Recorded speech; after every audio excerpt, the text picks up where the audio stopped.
Welcome to Haunted by Proxy. I'm Landon. And I'm Joey. This week's story is called What the Nanny Saw.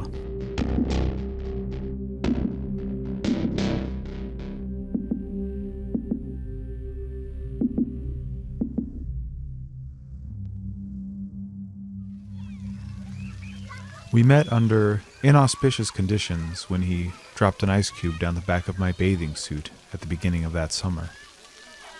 Already soaked from intermittent cannonballs into the community swimming pool, my one piece deftly formed back to my body around the cube, making it almost impossible for me to retrieve. I was forced to spend a minute in agony as the spot where it slowly melted, burned with cold, faded into numbness, then warmed with the sun back to normal. I hadn't had time to ask him why he had done it, as he had disappeared under the water almost as quickly as he had run up to my towel, where I laid face down and committed the crime. 7th grade would be over in a week, and for most kids in my grade, this mandated trip was the last chance to see friends that would be separated by 3 months of family vacations and Bible school classes. I still hadn't exactly gotten the hang of how to broach the topic of friendship with anyone, and so, apart from the archetypal girl groups that would include me through osmosis as they passed by on their way to better acquaintances, I swam and ate my snacks alone. I'm not sure if Peter had had a sudden urge to tease me or if he had planned it that morning, but I was only vaguely familiar with him until that afternoon. That night, all I could think about was him, and when my mother asked how the pool had been, I blushed.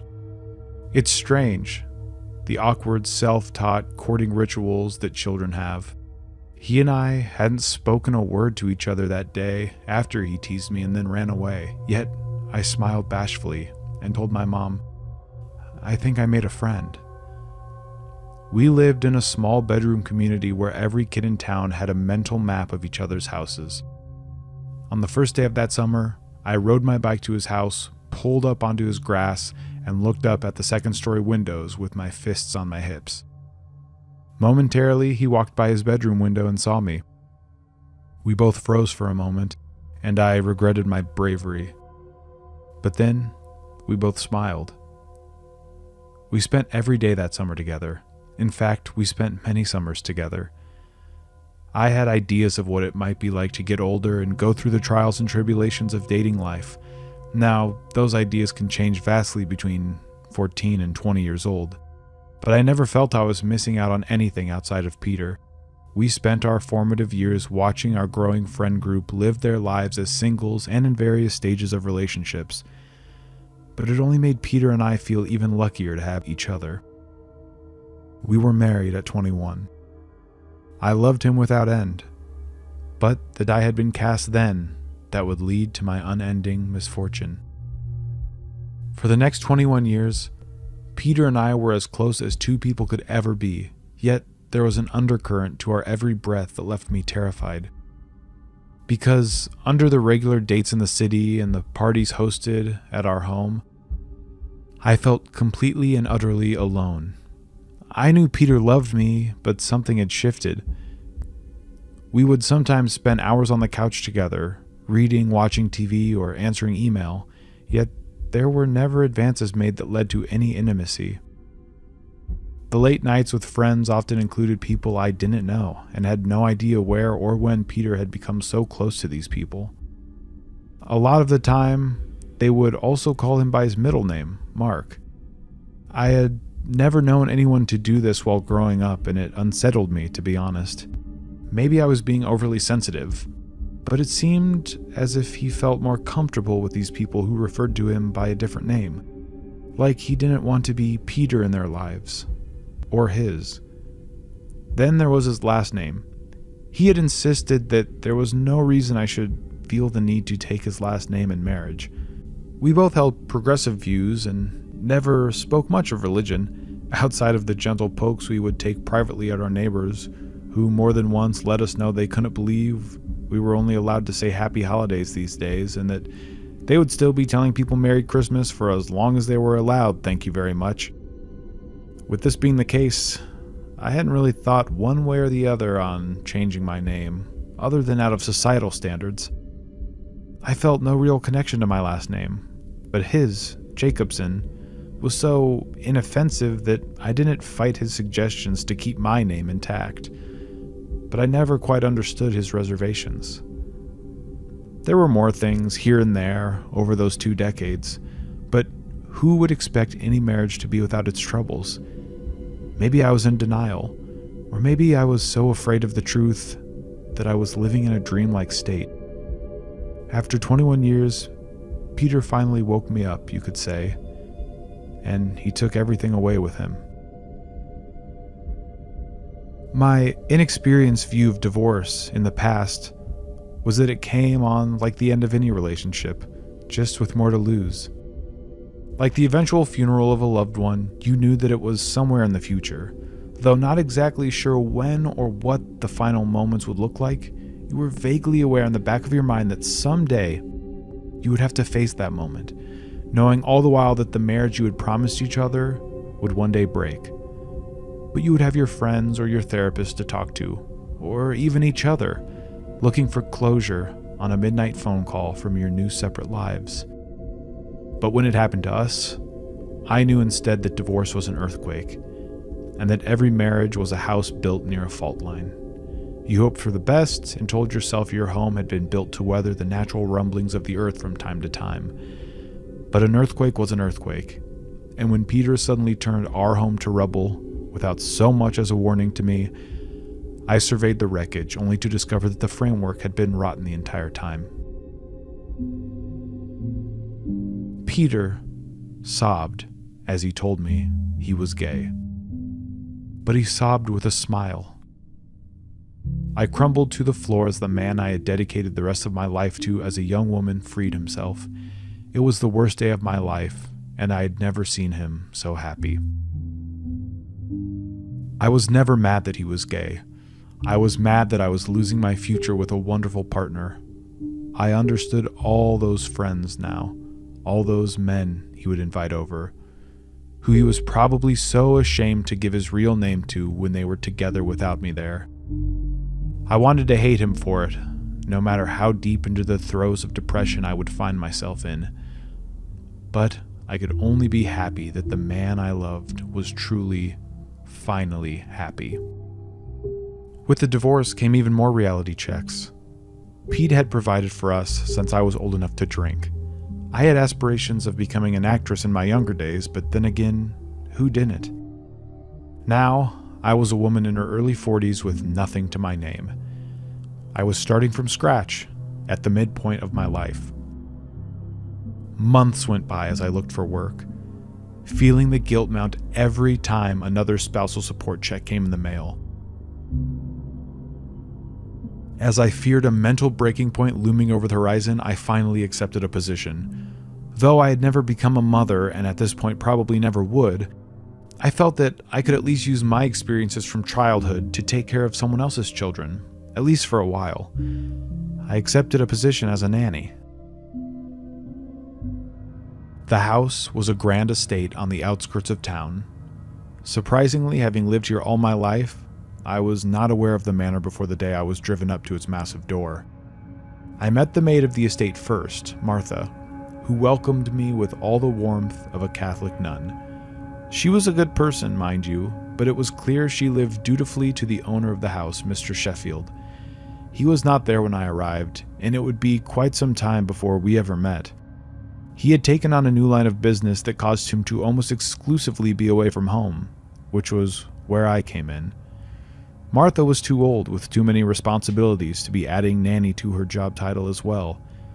The children met me warmly, though it didn't seem to be by choice.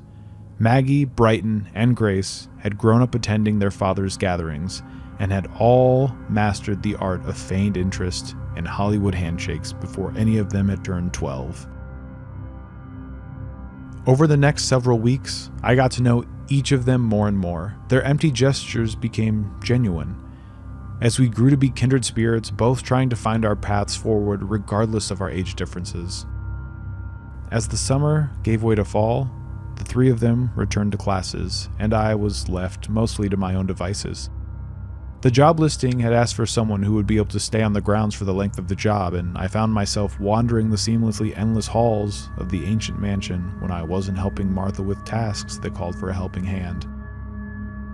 Each day, I seemed to stumble upon a new door or an unfamiliar hallway with furniture covered in plastic, portraits of long-forgotten ancestors hanging from the walls, or bathrooms that probably hadn't been used in my lifetime. So much life had once happened here, and now it was just a time capsule, sterilized room by room, day by day, by the maid. On one late afternoon exploration, I realized the kids would be returning home from school. Already? I asked myself. Time felt almost arbitrary in the manor sometimes. Nonetheless, I began my routine of retracing my steps to make it back to the main foyer of the... I froze in my tracks. As I turned the corner into a particularly bare hallway, I noticed a wooden cabinet placed crookedly up against a wall. It struck me as quite odd, as I had not seen the piece of furniture on my way down this hall just minutes ago. I noted this because of the angle it had been left in. Martha had made sure everything in this house was always in its place, yet here this stood, completely carelessly diagonal near the end of the hall, right before a staircase. Even I would have fixed it had it been like this before. I approached the item with curiosity and caution. It was made of oak, stained dark, and it glistened as if it were just recently polished. I immediately noted how dense it felt, so heavy that it seemed to be bolted to the floor. My fingertips traced the ornamental detailing, noting the decisions a woodworker had made probably a century ago, as they designed and created the body and legs and drawers. The drawers. In that moment, as I caressed the bronze handle of the top left drawer, I felt a ruinous curiosity. Not until this very breath had I wanted to open anything in the house that wasn't mine to open. And yet something in me said that this was mine to open. I grasped the handle. Fran's dresser! Don't touch that! The sound so startled me that I felt as if I'd been shocked by lightning. I released my hand and turned to see Martha glaring at me. She didn't seem mad, but instead scared. I felt a rush of embarrassment, as if I had been caught in the act of some heinous crime. Then came confusion. How did Martha know my full name? I had only ever told her my first name, Fran. I asked her, but she tilted her head. What? She responded by pointing to the furniture. Fran's dresser. I stared at her. That's my name, I said. Martha took a second, but then there was clarity. Oh, no, dear. This dresser belonged to Fran, the original owner of the house. It's Fran's dresser. I looked back and forth at them, still shaken by the whole event. I wondered why no one had mentioned to me that the first owner and I had shared a first name. But I realized it wasn't such a big deal and brushed it aside. I was just Fran, the nanny, and that was fine.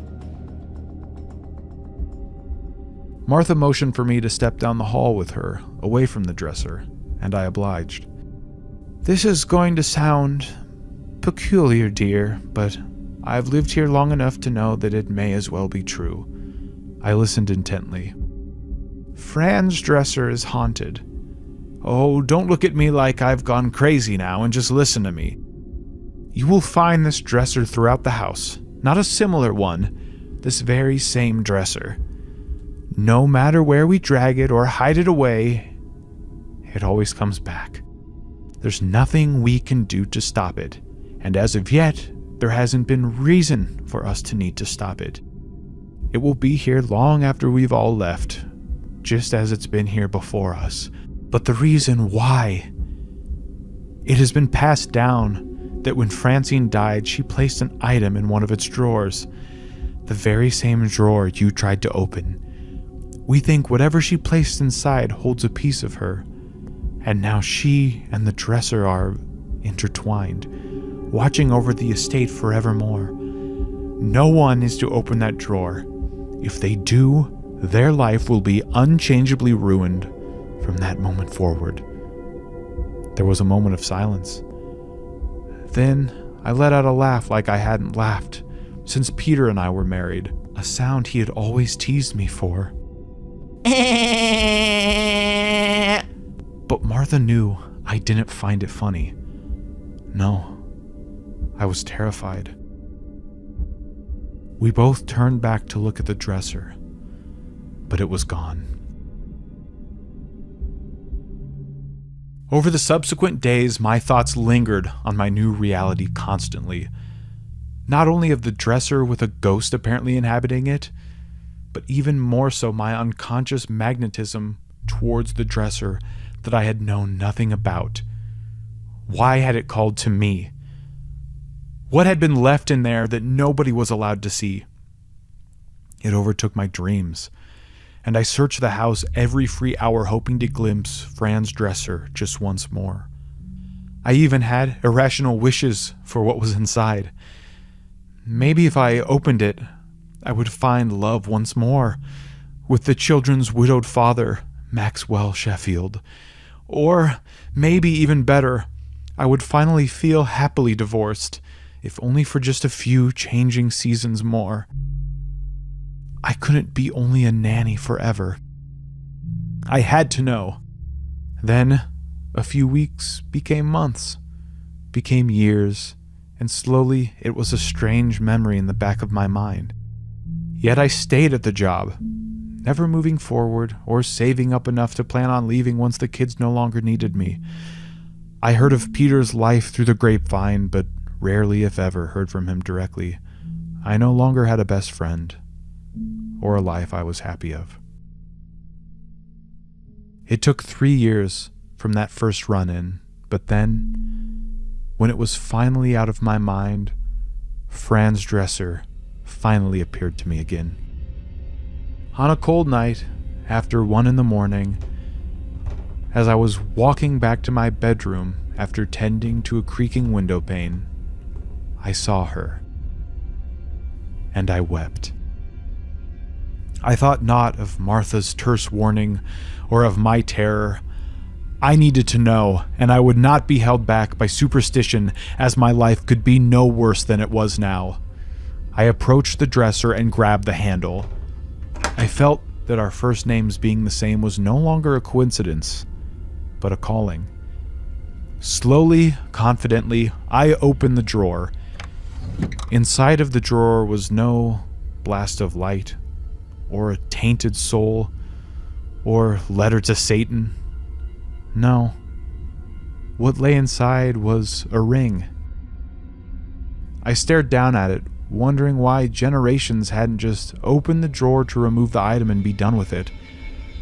I felt a sense of disappointment, stupidly thinking that this dresser would answer all of my questions. Then I picked up the ring, and it felt familiar. An inscription on the inside read, "Thanks for the ice cube. Yours forever, Fran." I gasped aloud and dropped the ring. It was Peter's. I had had that joke inscribed there when we were planning our wedding. But how?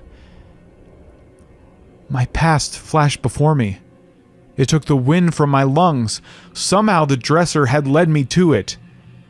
My luck had been tainted ever since the day at the pool. The dresser wouldn't ruin my life after I opened the drawer.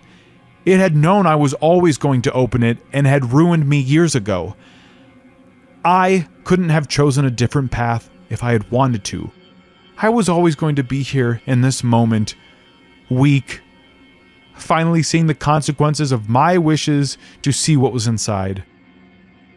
I had caused everything bad to happen before I had even chosen to do so.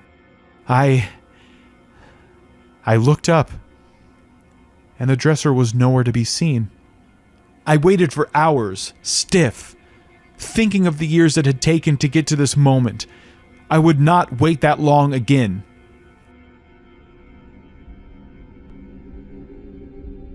Morning came, and still I stood there. The kids left for school, and it grew quiet. Some time later, Martha walked by and looked up at me. "Haven't seen you for a while. Thought you'd finally gone." I tried to answer this supposed jest by stating that we had just spent the past evening together in the kitchen, eating leftovers over the counter and laughing about gossip from the town. But nothing came out. Martha didn't wait for a response either. She laughed quietly and kept walking. I tried to turn to her, but I couldn't move either. "Fran!" Martha called away from me. "I'm off to a doctor's appointment. I'll be back this afternoon." Why was she acting this way? I was right here. She had just talked to... I caught a glimpse of my reflection in the window across the hall, and time stood still. I saw not myself, but a large, dark piece of oak furniture, sitting alone by itself in the hallway. And I knew why I could no longer speak or walk or feel time move by.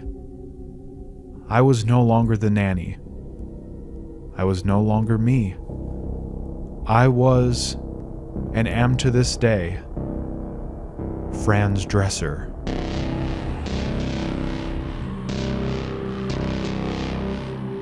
The end.